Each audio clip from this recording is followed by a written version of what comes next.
April 19th, Easter weekend 2025. Welcome to This Week in Waukesha, the new podcast series. I'm your host, Downtown Donnie Brown, and I'm coming to you from our beautiful Banting Park home here in Waukesha's second aldermanic district. I am joined by the extraordinary young talent, my producer, the mighty Max Martinson, who is at the WAUK studios in Radio Park on Victory Drive. And I'm really honored to have this morning's guest. As many of you know, I'm a huge history buff. I'm always citing historic dates, moments, references, and I'm also a huge fan of social history. And Waukesha County, Waukesha, the city, as we know, have a rich social history that people don't always know about or celebrate or observe. And so, for this reason, I'm really honored to have my guest, the executive director, Nicki Ciurro. Did I pronounce that correctly? Ciurro.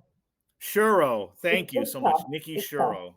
So, and Nicki is in her third year with the Waukesha County Historical Society and Museum, following a very accomplished career in education, primarily special education and administration that spans over 30 years.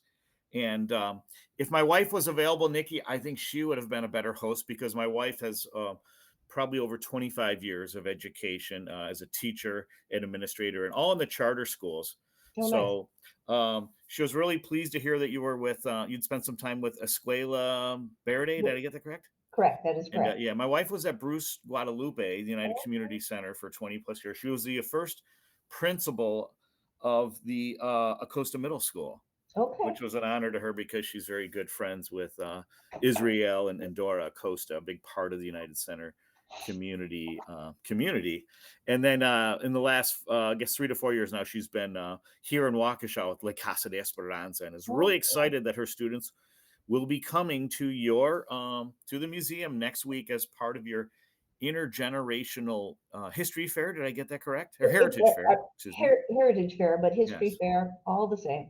So terrific. And anyway, there's so much we want to give Nicki an opportunity to discuss the many opportunities that us sons and daughters of Waukesha and Waukesha County, for that matter, or anyone that loves history, can take advantage of and participate in all the wonderful offerings at the Historical Society and Museum. So, Nicki, where would you like to start?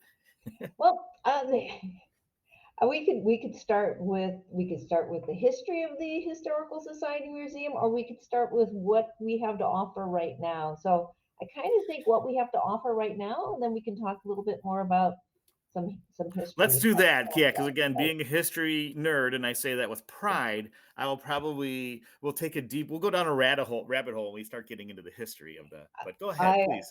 I'm You're the right same way. with you in that because We're kindred spirits. we just connected on LinkedIn, so I don't know if you saw that. Like Yes, my yeah, first and yeah, I master's think I is sent you in an invite on history Facebook too. So and museum studies and project-based learning is all my thing. So the Waukesha County Historical Society Museum. So we're a historical society and museum. So I'm going to start with the museum part. So we are open Wednesday, Thursday, and Friday, 1 to 4 p.m. And then today on Saturdays, we're open 10 to 4 p.m. And if people are interested in having a tour, like if those times don't work for them, they can definitely call us and we can work with our education director and schedule a tour for folks. Um, so as a museum, we're open these days. And our exhibits, we have an amazing Les Paul exhibit that that's right. had opened originally, I think, in 2013, before my time here. Mm. Um, we have an agriculture exhibit, the Agriculture Legacies of Waukesha County. Um, we have, because we're in a courthouse, there's some interesting trials that have happened That's here right. in this old courthouse. So we're highlighting the Grace Lusk, Dr. Roberts trial, is Oh yeah. Waukesha's own fatal attraction. Yeah. And that exhibit had been redone by I can't call him a new curator anymore. He's been with us for a little over a year, Zach Mm, Dickett, who just does an amazing job. that's Um, great. yes, and he's currently working on a new Springs exhibit. Yeah. The three of us that work are paid employees. Myself, Zach, and Sammy, who's our education director. We Hmm. all went to UWM Nice. and get That's our right. masters there. Zach and I in I public forgot to history. mention your many degrees and, of course, It's UWM. That's great. ridiculous. Don't mention it. It's ridiculous. But And Sammy's archaeology PhD candidate right now. So we all mm, kind of come from that Milwaukee public museum model where sure. we really want to make the exhibits very immersive. And you had mentioned all my education criteria or Hmm. Yes. background. Yeah. We also making the exhibits more interactive. Great. So hands-on, minds-on, enjoying playing and making that an intergenerational experience. So we're small but mighty, and it takes us time to get there. But those are some of our current exhibits. That's terrific. Yeah. And tell me your curator's name is in his first year. Did I get that right? Zach Dickut. Zach Ditka. That's terrific. Yeah. Well, and I'm excited to hear about the new, um, not fresh meat, but the new young talents coming in because, and I wanted to wait till we were kind of deep into the interview. As I mentioned, we did, back when we had the radio show, we had a wonderful interview in March of last year with John Shane Connect, who's been very active with the I forget what his title is in a volunteer capacity, but he's a retired Butler middle school teacher who, when he first interviewed, saw in the local telephone book something about the Springs era, and the secretary at the middle school had no idea what he was talking about, and that drove his curiosity, and he's now like really arguably the foremost expert of Waukesha's Springs era and has published several books. But Mhm. on my radio show, I kind of put him on the spot. It was near St. Patrick's Day, and he's like, I couldn't tell you anything about the Irish and Waukesha. Like, but this is before the show. But then we get to the show, and he starts telling me about an Irish neighborhood on like one of the bluffs. I guess I'm guessing they'll be further north, and it was known as a tough neighborhood. And being Irish, I guess I can relate to that. But I was going to say that John set a very high bar for you, but you so far you're doing great. And of course, it must be like a real honor, maybe even humbling, or just for you to have to be surrounded by so many great volunteers, and of course your staff talents. And then with Zach Ditka coming on board, that's going to be even more exciting. That there's some new, and that you guys have this relationship through UW-Milwaukee. Yeah, as executive director, and you had mentioned like some of my other activities, that like knowing that I'm not the expert and reaching out and connecting with people and making sure that we are, if I have a question, if I we have a need, we reach out to people and we form this community. Um, with the more people we have and the different skills and different knowledge bases that we have, that's so powerful. Mhm. It's so powerful. So, and then what I also do a shout out to our education coordinator, Sammy. You said your wife and Yeah, Lakasa are coming to our intergenerational heritage fair. She's just been absolutely amazing in really stepping up and organizing our education programs. mhm. I say that we cannot sit here in our castle. If you haven't been to our beautiful museum and our beautiful building, please come, but we have to be out in the community. Mhm. So all of us, and that the Sammy, Zach, and I, and the volunteers, like we get out. We do museums to go. When there's a Nice. community event, I'm like, can I set up a table? Can I put up a discovery box? That's great. Can we talk to people? That's terrific. And yeah, and like I said, that's to be continued because I still have to talk offline about that. I'd love to organize something with you offsite that with some of the partnerships I have from my time on the city council and from my current work with civic media here. That'd be Because amazing. as you know, I'm a huge history buff. I will confess though that my only time really visiting was that the sesquicentennial gala when I was still in the council back in Hmm. 2020 one that was, and then A couple years later, I think it might have been you that I met at the front desk to arrange that interview with John Shane I Connect. think it was because I'm like, I can't do it that day. Yeah, I that's was right. And working. I'm like, I. and again, that's that because I also want to do what I'm doing as part of Waukesha's living history. So I'm hoping someday there'll be an exhibit for this week in Waukesha. But because this is history, we're living history, and there's so Mhm. many amazing things. And that's why I try to have students and teachers and coaches on, and everyday people that impact Waukesha life. So you don't have to convince me, but for the benefit of our listeners, why should people be more interested in history and the importance of education in history, both in a curricular capacity, as you would know as an educator, but also as a passion and for our own community enrichment. Well, it's fun. About a month or so ago, I did a career day Mm, at a local school, and I said, kind of polled the kids. I'm like, there's no wrong answer, and said, who finds history kind of yeah, yeah. A lot of kids raised their hand. Other kids, I'm like, who's like, oh my gosh, this is so boring. I just and a few raised their hand, and then I asked, who loves history? It's your favorite subject, and then some raised their hand. But then we talked about what is history, and you hit it the nail on the head. Like right now is history. yeah.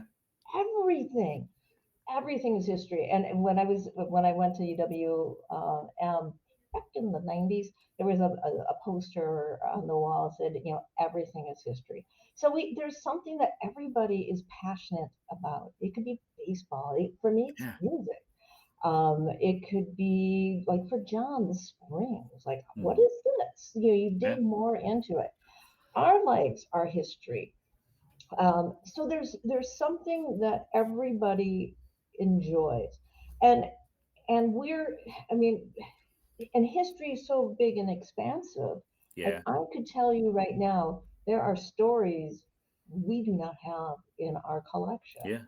and reaching out to those communities, and not just by, hey, give us your stuff.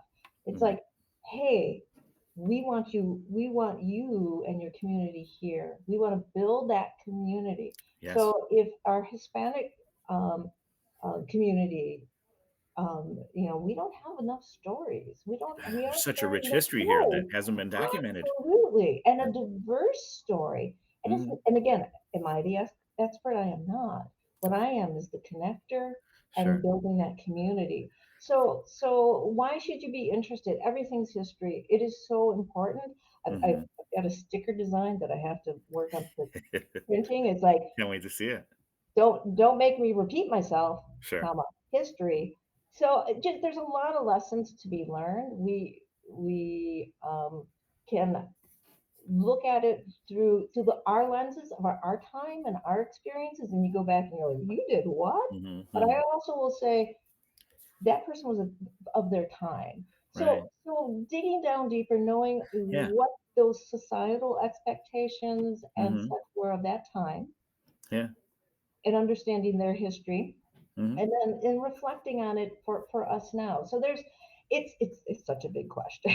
It's such a big question. So one, there's something that you'll love about history, and if you're not seeing it, if we're not presenting it, tell us. Yeah. Like, I I love it. want to know more So, about Craig's Field. Okay, let's learn more about that, yeah. and get the material to do an exhibit. Yeah. So you'll appreciate this little morsel of history that last summer my daughter had a softball tournament in Kansas City, and for me the while I enjoy watching my daughter play softball, to me the ultimate goal, the holy grail for me was to visit the Harry Truman Presidential Library. Mm, My mother had bought me David McCullough's Pulitzer Prize winning book on the former president or the departed president many years, and I just fell in love. Just talk about history too. I mean, there's some great Civil War history in there based on the true. I didn't it was from reading that book that I realized that Kansas and Missouri were like the two bloodiest theaters of the whole Civil War. yeah. And but anyway, I digress. But while I'm touring the museum, they're showing video captures of Harry Truman's historic campaign when he upset, the Dewey defeats. He upset the heavy favorite Thomas Yeah. Dewey of New York, and on one of his whistle stop tours, he was in Waukesha, Wisconsin, and he raved about the great that Waukesha is a great manufacturing city. And I think I almost got thrown because I was like screaming, yeah, like I was at a football game in this, quiet museum. And, but it'd be great. I bet if you were to reach that library, if you were able to get a copy of that clip, like how cool would be to have, because yeah, of course you mentioned Les Paul, and he's maybe the first thing people think of when you think of our history, and but in addition, and Les Paul, like I think it's great he's in the Inventors Hall of Fame, Mhm.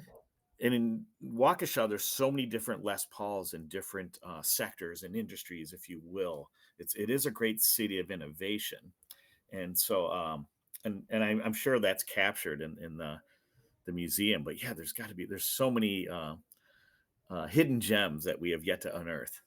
Well, one of the exhibits, and I don't think I talked about that. We just we're almost finished with a agricultural legacies of Waukesha County. Like Hmm. our cows are Yeah. all over the world. There was a lot of Wow. all Uh, communities had a an agriculture community, just to eat. And then you go into cash crops. But there was a lot of research being done at UW-Madison and here in Waukesha from Brook Hills Farm and Keystone and Wern Farm, and the the innovations that were created here in Waukesha were then just spread all over the world. So we have an exhibit on the agricultural legacies, and right. we're That's your next lunch and learn, right? it is our next Yeah. lunch and So learn, and I am working on and struggling with doing oral histories. When I studied um, public history back in the 90s, Dr. Michael Gordon was my professor, and he was very big into oral histories. And so we undertook an oral history project with this too, because just having some old things, that's okay. Having old things with the stories and the photos behind it, even better. But really getting the story from the people who live it, whose grandparents or family lived it. That's very deep. Where we're struggling is it takes a lot of time. And I learned oral history when it was digital and everything, or analog. I'm sorry, now everything's digital. So I took a class in oral history too. I I'm, highly I'm recommend it to everyone. yes, yes. So again, that's one of the things that I would like us to um, do more of, and add to our incredible archives, which I'll talk about too. Sure. Yeah, in that class I learned that societies, cultures that have oral traditions have a much deeper understanding of their history than more advanced societies like ours that have all the technology and all the resources. And that's why I think it's important to develop and exercise that oral history muscle of our community and of our individual beings. Yeah, absolutely, absolutely. So I have reached out to, again, if I'm struggling or need some expertise, I reached back out to the UWM Public History Program Hmm. and their class of students in training to become his public historians. Sure, sure. Took that on. Neat. So, real quick, because it is National Volunteer Appreciation Month. How can people volunteer to support the museum? But we have some very set positions, and then we also have all sorts of opportunities. So we're always looking for greeters, and those are the wonderful people that when people come into the museum, they orient them to the museum and gift shop and such. We are undertaking a large collection survey project. Okay. So we're looking for some more people to help with that. We also always need help in education, so we have field Sounds great. trips and such. So Okay. so those are kind of some of the main areas. Building the research, some research projects too for our credible archives, and then people can I had somebody come in. They're like, right now I'm not looking for a job, and I have a degree in marketing. Can I help? I'm like, yes, please. So if you Sounds have, great. and I have another gentleman who is a videographer, I love and it. so he's like, "Can I help?" I'm like, Score. "Yes, please." That's So great. if Terrific. you have a skill, again, we're small and mighty. I'm the only full time employee. Wearing a lot of hats. Sounds We great. have the other Zach and Sammy are also part time. So any help we Terrific. can get, we Okay. appreciate it. Great. Nicki Ciurro, Executive Director the Historical Society, the Waukesha County Historical Society and Museum. Thanks for joining us. I've laid the invitation out for you to stick around for the second podcast because we have so much more to cover. So I hope you can join us, if nothing else, at least for half the segment. But thanks everybody for listening, and stick around for part 2 of This Week in Waukesha, the podcast.